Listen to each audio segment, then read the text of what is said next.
Today, we will discuss overcoming cravings and triggers. To better respond to triggers and cravings, you need to identify them and understand them. Various triggers will require unique strategies to manage, so overcoming them is not a one-size-fits-all proposition. The same is true with cravings. As cravings come and go, different strategies will be more effective than others. In both cases, experimentation and patience are necessary.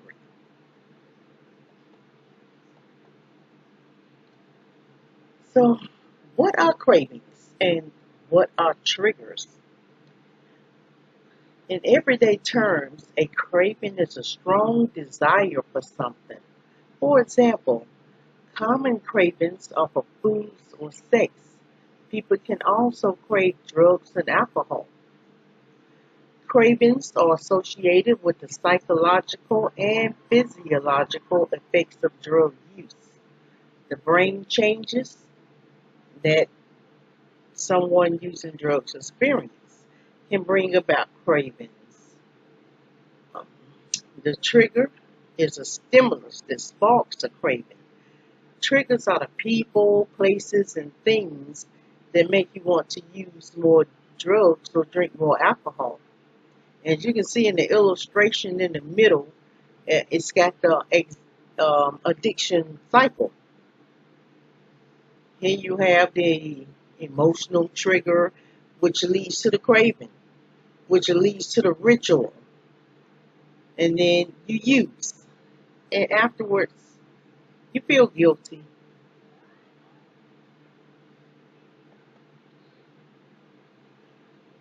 The most important thing that we have to do is learn how to identify and handle your triggers and cravings in times of major life events, such as anniversaries, such as anniversary of a death or divorce, holidays, funerals, emotions like anxiety, stress, sadness, excitement, etc.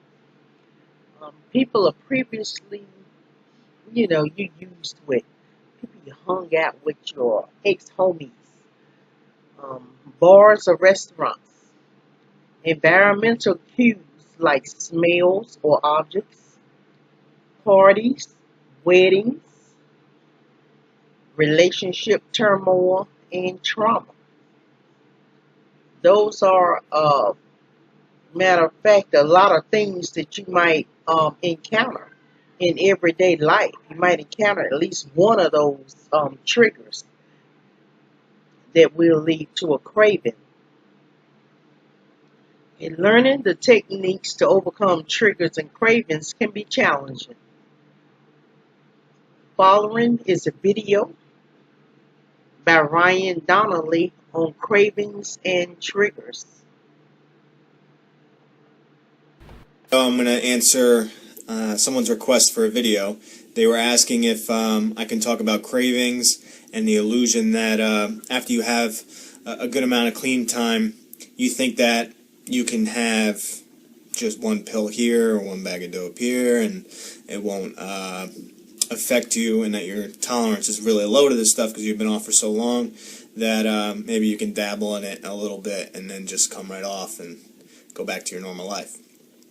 Now, cravings.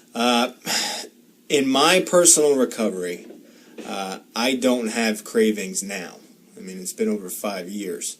But I remember having a little under a year clean, going into a Wawa convenience store in Jersey. And I walked by this guy, and he had too much cologne on, but I smelt it, and it was the same exact cologne of somebody I used to run with and get pills with. And immediately I got sweaty, clammed up, and my heart started racing, and I freaked out. Okay, I wasn't going to go use or anything, but it brought me somewhere where I wasn't expecting to go instantaneously. Okay, so for a couple minutes I was vulnerable and freaked out. So I hightailed out of the Wawa, didn't even buy anything, and just left and went home. But that was my first time dealing with an instant craving. Not so much a craving, but almost like a person, places, and things. It was a trigger. That's the word I was looking for. It was a trigger, and I did the best thing I could, was just go home, and I talked about it with somebody on the phone, and they told me what it was and why I felt the way I did, and blah blah blah. So I learned from it, and over time, your cravings for most people go away. Your lifestyle changes. Okay, so this isn't really part of your life anymore. And as that happens, you grow stronger with time, and you don't really even think about it. All right. If you stay around people that obviously still use this stuff, and it is part of your life, even though you're not using, some people consider that not even being clean, because you're constantly thinking about it, you're constantly around it, and it is still part of your life. Okay, even though you're not taking it in, it's still part of your life. So if that's the case, you got to get away from it, okay? You got to lose the friends that are using. I know it's hard to do that, but you got to get away. And I know people are going to tell me, that's impossible, everybody's using this stuff, the stuff's everywhere. I get it. It's all around me, but it's not all around me. You know what I'm saying? I completely cut that stuff out of my life. You can too. As far as the illusion of you being able to use, this is very real, okay?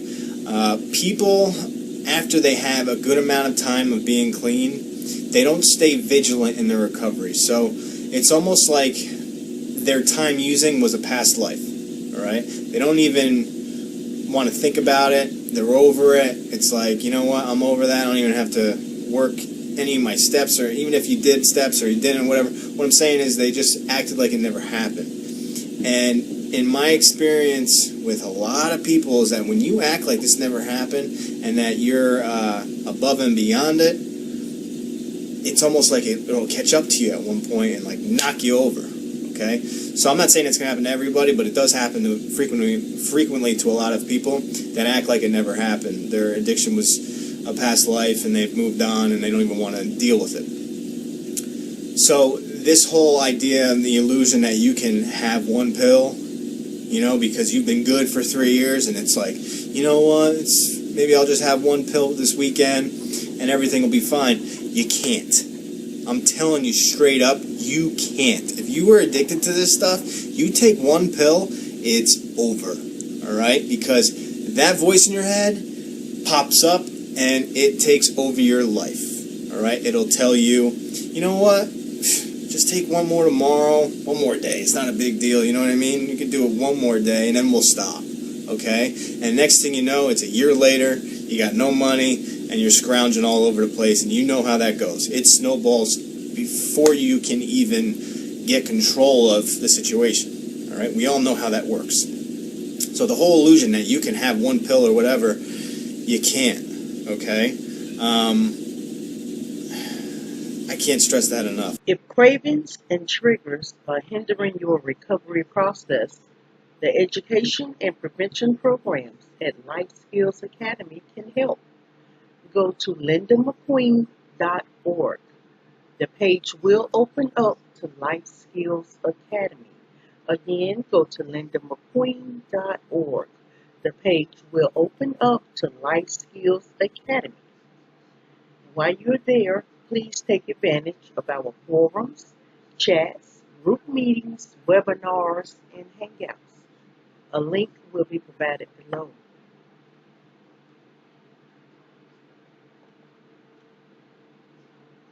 A certificate of completion will be issued upon completion of courses taken with Life Skills Academy.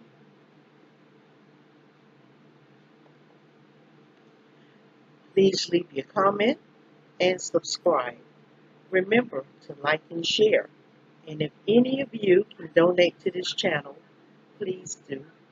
Go to lindamcqueen.org to make a donation. Thank you.